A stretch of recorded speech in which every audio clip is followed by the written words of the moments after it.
Hello friends, नमस्कार। आप देख रहे हैं फॉर ऑटोमेशन और आज का हमारा टॉपिक है speed and torque mode of VFD. आज हम देखेंगे कि स्पीड मोड क्या होता है, टॉर्क मोड क्या होता है और ये इसकी ज़रूरत कहाँ होती है और ये कैसे काम करता है। आज इसके ऊपर हम बात करेंगे। वीडियो को थोड़ा पूरा लास्ट तक देखिएगा और आपको अगर अच्छा लगे तो लाइक ज़रूर करिएगा, ठीक है। चलिए शुरू करते हैं।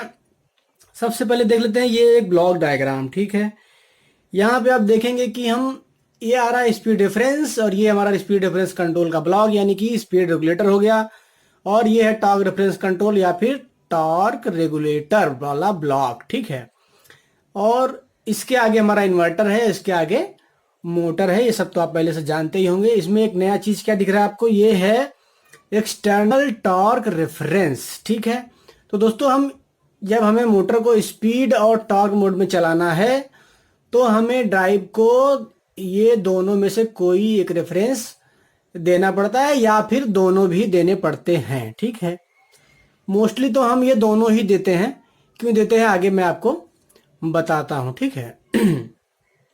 तो ये जो टॉर्क रेफरेंस कंट्रोल वाला जो दोस्तों ब्लॉक है, इसमें एक इनपुट आ रहा है स्पीड रेफरेंस से, उसको हम कहते हैं इंटरनल टॉर्क रेफरेंस, और जो हम बाहर से एक दूसरा दे रहे हैं उसको कहते हैं एक्सटर्नल टॉर्क रेफरेंस या फिर सिर्फ टॉर्क रेफरेंस, ठीक है। ये टॉर्क रेफरेंस कैसे आएगा, किसी एनालॉग इनपुट के थ्रू या फिर पीएलसी में से सम कम्युनिकेशन के थ्रू, कहीं से भी आ सकता है, ठीक है। तो ये सीधे एनालॉग इनपुट से सीधे टॉर्क रेफरेंस कंट्रोल में आ रहा है, इसको एक्सटर्नल कहा जाता है। और ये जो इधर से आ रहा था उसको कहते हैं हम इंटरनल। ये तो हो गया इसकी बात, ठीक है। तो अब दोस्तों क्या होता है कि यहाँ पे इन दोनों में से कोई एक ही सिलेक्ट हो सकता है, ठीक है। अगर ये ऊपर वाला सिलेक्ट हुआ तो हम ये समझेंगे कि वीएफडी हमारा स्पीड मोड में चल रहा है, और अगर ये नीचे वाला सिलेक्ट हुआ तो हमारा वीएफडी चल रहा है टॉर्क मोड में, ठीक। तो जिसको ये सिलेक्ट करेगा वो उसी मोड में चलने लगेगा, ठीक है। तो आप जो मोड सेलेक्ट करेंगे वीएफडी में पैरामीटर डालेंगे कि इसको स्पीड मोड में चलाना है या फिर टॉर्क मोड में, तो जो मोड आप सेलेक्ट करेंगे वो उसी हिसाब से रेफरेंस भी सेलेक्ट कर लेगा, ठीक है। अगर आप स्पीड मोड सेलेक्ट करते हैं तो इसको ले लेगा, अगर टॉर्क मोड सेलेक्ट करते हैं तो इसको ले लेगा। इसको इनपुट लेने का मतलब ये है कि जिसको उसने सेलेक्ट किया उसको वो कांस्टेंट रखेगा, कहाँ, मोटर में। यानी कि अगर मैं स्पीड मोड सेलेक्ट कर लेता हूं तो मोटर की स्पीड जो है वो ड्राइव कांस्टेंट रखने की कोशिश करेगा, जबकि टॉर्क को वो पूरा प्लस माइनस 100% तक वेरी करके ले जाएगा, ठीक है। 100% से ज़्यादा भी ले जा सकता है, ठीक। वेक्टर जो ड्राइव होते हैं वो आपने पढ़ा होगा पहले कि वो 250%, 300% तक टॉर्क दे सकते हैं कुछ देर के लिए, ठीक है ना। तो अगर स्पीड मोड आपने सेलेक्ट किया है तो स्पीड जो है वो आपकी कांस्टेंट हो जाएगी, टॉर्क हमारा कुछ भी होगा, ठीक है। टॉर्क में कोई रेगुलेशन नहीं रह जाएगा, ठीक है। और अगर आप टॉर्क मोड सेलेक्ट कर लेते हैं तो टॉर्क हमारा जो है मोटर में कांस्टेंट रहेगा और स्पीड जो है वो प्लस माइनस मैक्सिमम फ्रीक्वेंसी तक वेरी करेगी, ठीक है। यानी कि प्लस माइनस 100% तक स्पीड में वेरिएशन आ सकता है, लेकिन टॉर्क जो है वो हमेशा कांस्टेंट बना हुआ रहेगा, ठीक है। तो इनका एप्लीकेशन भी थोड़ा सा समझ लेते हैं कि इसका करते क्या है हम, ये सब का तामझाम। तो दोस्तों यहाँ पे मैंने एक एग्जांपल लिया है, ये कोई प्रोसेस है, ठीक है ना। यहाँ से कोई सीड जो है वो आ रही है, यहाँ पे हमारा प्रोसेस स्टार्ट होता है। इसको अनवाइंडर, पे ऑफ रील या अनकॉइलर, इसमें से कुछ भी कह सकते हैं आप। ये हमारा दो रोल्स हैं, इनको बिडल कहा जाता है। ये कॉम्बिनेशन कुछ भी हो आपके प्रोसेस में, एक नीचे एक ऊपर हो, ये तो हमने ऐसा बना दिया है, ठीक है। ये भी बिडल है, ये जो है ये सीट को आगे ले जाते हैं, ये भी सीट को आगे ले जाता है और यहाँ पे वापस उसको लपेट लिया गया। ये मैंने छोटा सा एक प्रोसेस दिखाया है। ये जो हमारा रिकॉइलर या वाइंडर जिसको कहते हैं, इसके और इसके बीच में बहुत सारे प्रोसेस हो सकते हैं, ठीक है। ये और भी रोल हो सकते हैं, ये तो मैंने इतना ही दिखा दिया, ठीक है। चलिए इस प्रोसेस को थोड़ा समझते हैं तो आपको इसका मतलब समझ में आएगा कि इस टॉर्क का जो है यूज क्या है, ठीक है। तो सबसे पहले तो मैं ये बता दूं कि टॉर्क मोड का रिक्वायरमेंट वहीं पे होता है जहां पे हमें टेंशन क्रिएट करना हो, ठीक। जहां पे हमें टेंशन मेंटेन करना हो किसी प्रोसेस में, वहां पे हम टॉर्क रेफरेंस या फिर टॉर्क मोड का यूज करते हैं। अगर टेंशन मेंटेन नहीं करना है तो हमें स्पीड मोड में ही हमारा काम चल जाता है। ठीक है, तो ऐसा बहुत कम ही जगहों पे होता है जहाँ पे बड़ी बड़ी प्रोसेस लाइनें होती हैं, वहाँ पे ये वाला यूज होता है। ठीक है, तो दोस्तों ये मान लीजिए कोई अनवाइंडर है और ये आगे एक रोल है और प्रोसेस को जो है इधर की तरफ जाना है, यानी मटेरियल को जो है वो इधर जाना है। ठीक है, तो टेंशन क्रिएट कब होता है? जब हम किसी चीज को दोनों तरफ से अलग अलग डायरेक्शन में खींचें। ठीक, यानी कि अगर ये वाला मोटर जब इस रस्सी को इधर खींचेगा और ये वाला मोटर इधर खींचेगा रिवर्स डायरेक्शन में, तभी तो यहाँ टेंशन क्रिएट होगा। ठीक है, अगर दोनों एक ही तरफ चलेंगे तो टेंशन आएगा ही नहीं, ये तो लूज हो जाएगी। ठीक है, तो हम क्या करते हैं कि इस वाले मोटर को रिवर्स डायरेक्शन में घुमाते हैं। ठीक, यानी कि इस मोटर को निगेटिव टॉर्क रेफरेंस दे देते हैं। तो क्या होता है कि ये मोटर रिवर्स घूमने की कोशिश करता है इस डायरेक्शन में और ये मोटर को हम देते हैं फॉरवर्ड रेफरेंस, तो ये इधर खींचता है। तो क्या होता है, बीच में आता है टेंशन। ठीक है, तो दोस्तों टेंशन के लिए जो मोटर रिस्पॉन्सिबल है वो है ये वाला नहीं। इसको टेंशन से कोई मतलब नहीं है,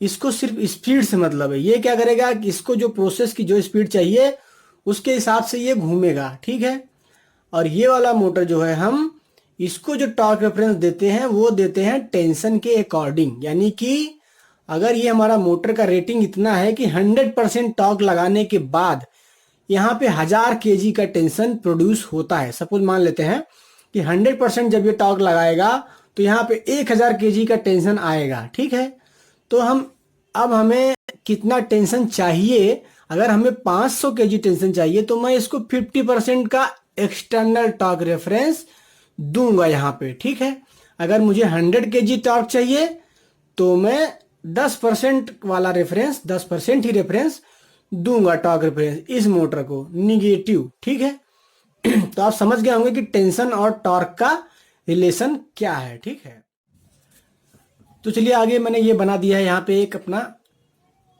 टॉर्क मोड सिलेक्शन का दोस्तों ये ब्लॉक है। ठीक है, ये पैरामीटर का खाली ब्लॉक है, ज़्यादा कुछ नहीं है। तो यहाँ पे इस पैरामीटर में आपको क्या क्या ऑप्शन मिलते हैं वो सारे यहाँ पे मैंने दिखा दिए। ठीक है, यहाँ पे दो आपको देखा था कि आपको दो रेफरेंस आ रहे थे, एक स्पीड रेगुलेटर से आ रहा था ये ब्लू वाला, और रेड वाला हमारा जो है वो एक्सटर्नल टॉर्क रेफरेंस है। ठीक है, तो सिलेक्शन का जो पैरामीटर दोस्तों, ये सिलेक्शन आप अपना प्रोग्रामिंग टर्मिनल होता है हिम, वहां से कर सकते हैं, या किसी डिजिटल इनपुट के थ्रू जो है ये सिलेक्शन कर सकते हैं, या पीएलसी से भी सीधे पैरामीटर को चेंज करके कर सकते हैं। ठीक है, जैसे कि आपने देखा होगा किसी प्रोसेस में इसको रन करने से पहले वो टेंशन ऑन करता है। ठीक है, जैसे ही वो टेंशन ऑन करता है तो हमारा वीएफडी जो है वो पीएलसी जो है वो उसके पैरामीटर की वैल्यू को चेंज कर देता है। वो पैरामीटर यही है। ठीक है ना, इसकी वैल्यू को 0 से लेके 5 के बीच में कुछ भी करेगा जो भी आप प्रोग्राम में डालेंगे। ठीक है, तो ये पैरामीटर नंबर जो है यहाँ पे देखिए रॉकवेल 1336 जो ड्राइव होता है इम्पैक्ट, उसमें ये पैरामीटर नंबर 68 है। पावरफ्लेक्स 700 में ये 88 नंबर पैरामीटर है, और हमारा एबीबी का जो एसीएस 800 ड्राइव होता है दोस्तों, उसमें ये पैरामीटर नंबर 60.02 है। ठीक है, तो अगर आप इसमें से आपका कोई ड्राइव है तो ये नंबर आप जरूर देखिएगा, और कोई भी आपके यहाँ वीएफडी है तो उसमें आप ये जरूर सर्च करिए कि ये सिलेक्शन वाला पैरामीटर कौन सा है और उसमें क्या डला है। उससे आपको अपने प्रोसेस के बारे में नॉलेज मिलेगी कि कौन सा ब्रिडल या मोटर क्या चीज रेगुलेट कर रहा है। ठीक है, चलिए यहाँ पे थोड़ा सा इसको थोड़ा और समझ लेते हैं कि अगर आप यहाँ पे 1 सेलेक्ट करते हैं तो मोटर आपका स्पीड रेगुलेटर की तरह चलेगा, 2 करते हैं तो टॉर्क रेगुलेटर की तरह चलेगा। उसके बाद आता है दोस्तों मिनिमम। मिनिमम में क्या, देखिए दोनों इनपुट दिया हुआ है, ये वाला भी ये वाला भी। तो अगर आप मिनिमम सेलेक्ट करते हैं तो इन दोनों में से जो कम होगा वो स्पीड अपना टॉर्क रेगुलेटर का आउटपुट बन जाएगा, और आप मैक्सिमम करते हैं तो इन दोनों में से जो ज्यादा होगा वो चला जाएगा आगे, और सम करते हैं तो इन दोनों का सम होके आगे जो है अपना टॉर्क रेगुलेटर का आउटपुट में चला जाएगा। ठीक है, तो ये मिनिमम मैक्सिमम का यूज क्या है वो हम यहाँ पे देखने की कोशिश करते हैं। ठीक है, सपोज दैट ये आपका कोई प्रोसेस है, ये चल रहा था, ये वाला अनकॉइलर को मैंने निगेटिव टॉर्क रेफरेंस दिया था ताकि ये उल्टी डायरेक्शन में टॉर्क लगाए और यहाँ पे टेंशन क्रिएट करे। ठीक है ना, और ये मोटर क्या करती है, इसको जबरदस्ती फॉरवर्ड घुमा के आगे ले जाती है, तो ये इधर खींच रही है, यहाँ पे हो रहा है टेंशन। तो अगर सपोज ऐसा हो जाए दोस्तों कि ये सीट जो है बीच में ब्रेक हो जाए, अगर यहाँ से ये आपका मटेरियल ब्रेक हो जाए, तो क्या होगा कि ये मोटर फ्री घूमने के लिए इंडिपेंडेंट हो जाएगा और ये रिवर्स डायरेक्शन में फुल आरपीएम पे घूमना चालू कर देगा, क्योंकि इसको लोड मिलेगा नहीं। तो लोड नहीं मिलने से क्या होगा कि इसमें एक्चुअल टॉर्क नहीं आएगा मोटर में, और ये फुल आरपीएम पे रिवर्स होना चालू कर देगा। ठीक है, तो उससे क्या होगा कि आपका जो लोड है वो अनस्टेबल हो जाएगा, आपका जो भी मैंडल वैंडल है पूरा बहुत तेजी से घूमेगा, ब्रेक लाइनर को भी खराब कर सकता है और एक इमरजेंसी कंडीशन ये क्रिएट कर सकता है। इसको कहते हैं रन अवे कंडीशन। ठीक है, तो ये कंडीशन नहीं आए इसके लिए हम इन पैरामीटर्स का यूज करते हैं। ठीक है ना। तो दोस्तों होता क्या है कि हम इसको टॉर्क रेफरेंस के साथ साथ एक स्पीड रेफरेंस भी दे के रखते हैं। ठीक है ना, दोनों रेफरेंस हम देते हैं। तो क्या होता है कि अगर ये टॉर्क रेगुलेशन में है तो स्पीड वाला जो रेफरेंस है वो उसके लिए स्पीड लिमिट का काम करता है। लिमिट का काम करता है मतलब कि अगर सपोज दैट 10% टॉर्क है या स्पीड आपने लिमिट लगा दी 100 आरपीएम की, तो अगर ये 100 आरपीएम से ज़्यादा स्पीड पे नहीं जा सकता है, भले ही ये 10% टॉर्क अचीव कर पाए या फिर नहीं कर पाए। ठीक है, तो हम इस तरह का कॉम्बिनेशन सेट करते हैं। ठीक है, अभी यहाँ पे देखिए ये वाइंडर है हमारा। ठीक, यहाँ भी हम वही काम करते हैं, इसको स्पीड रेफरेंस भी देंगे, इसको टॉर्क रेफरेंस भी देंगे। अगर ये स्पीड मोड में चल रहा है तो टॉर्क जो है वो उसके ऊपर टॉर्क रेफरेंस जो है वो लिमिट का काम करेगा।